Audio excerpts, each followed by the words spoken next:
It's 8 o'clock on a Sunday night at the nation's biggest iron foundry. These workers are returning for their first shift back after the Adelaide factory was forced to temporarily shut down last week amid the nation's worst energy crisis in decades. When the market went belly up altogether, we just freaked out. So we had to pull the pin. The thoughts we had were, and I can't throw in all the foundry expletives I was going to say, but was, oh my God, this is the first time this has ever happened.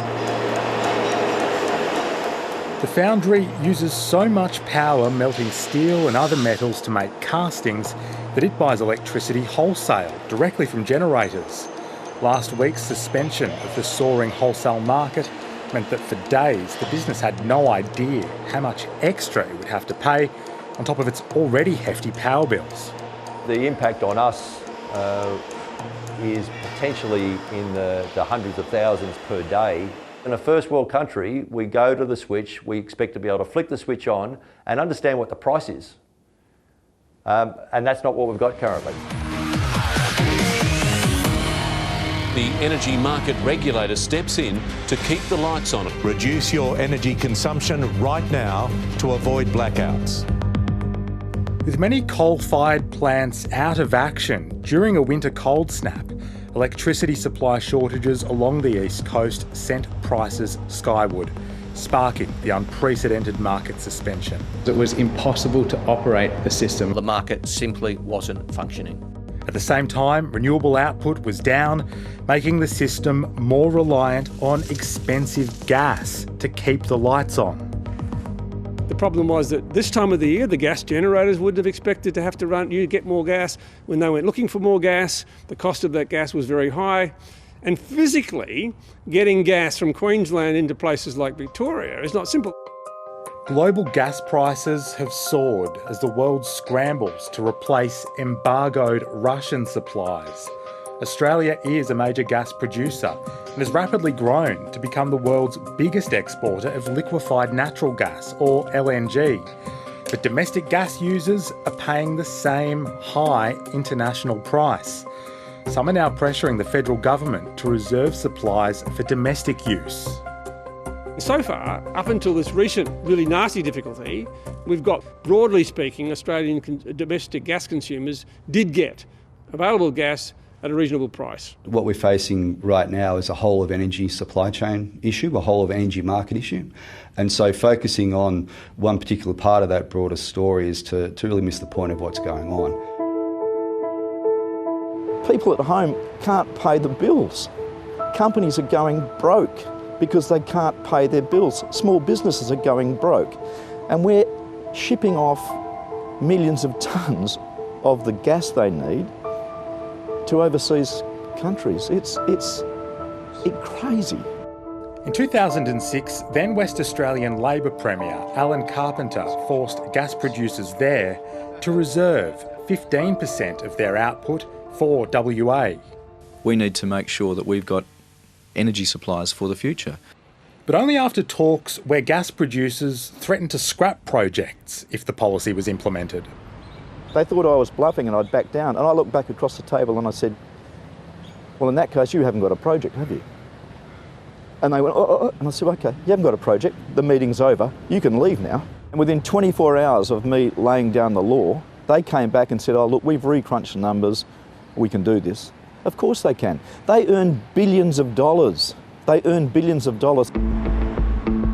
Western Australia's gas and electricity market is not connected to the East Coast, and that's protected the West from recent price spikes.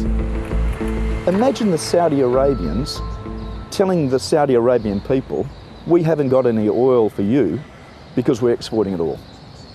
All your businesses are going to go under, but that's okay because all these other countries where we're sending our oil are going to thrive. It's unthinkable.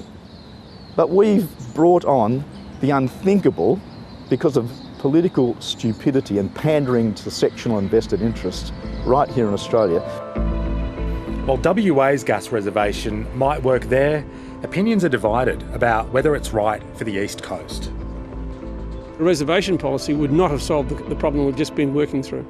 The only way that physically could have been solved is if you had had a large amount of gas just sitting there ready to be used. That's not the way reservation policies tend to work. Where we're focused right now is the key way forward for the gas industry, and the key thing that is required is more supply. And clearly we're less keen on interventions that would make bringing more gas into the market even more challenging.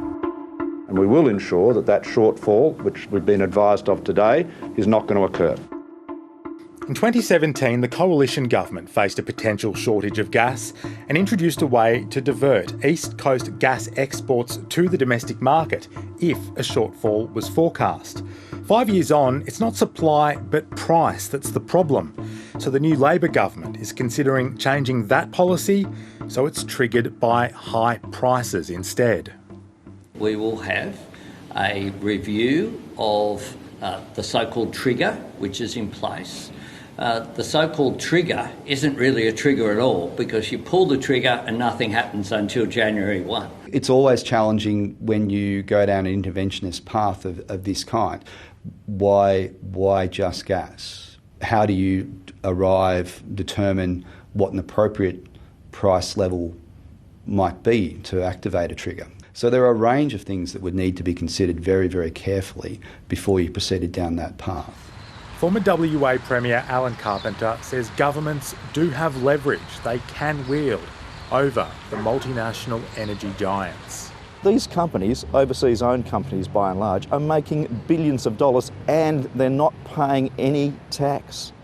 How does that work? That's a big lever for the government. Sit them down and say, hey, guess what? Unless we get more gas for our domestic market, you're paying tax. Without the very large investment that has taken place into the Australian economy through the development of the large export gas industry, we wouldn't have the domestic supply industry that we've got. And the other point, I guess, is that what we've seen over the last 4 of the last 6 years has been quite large losses for the industry. Back at the foundry, weather forecasts have assumed crucial importance as management tries to predict when there's enough renewable energy in the system so the factory can afford to keep running. It's an absolute failure, in my opinion, of policy. Why isn't there a reserve, either for gas and for coal, in place to ensure that those generators that need that can get both the supply at a reasonable price to supply electricity to everyone? Consumers not only get hit in their hip pocket for what they're using at home, but they'll be paying for it in extra product.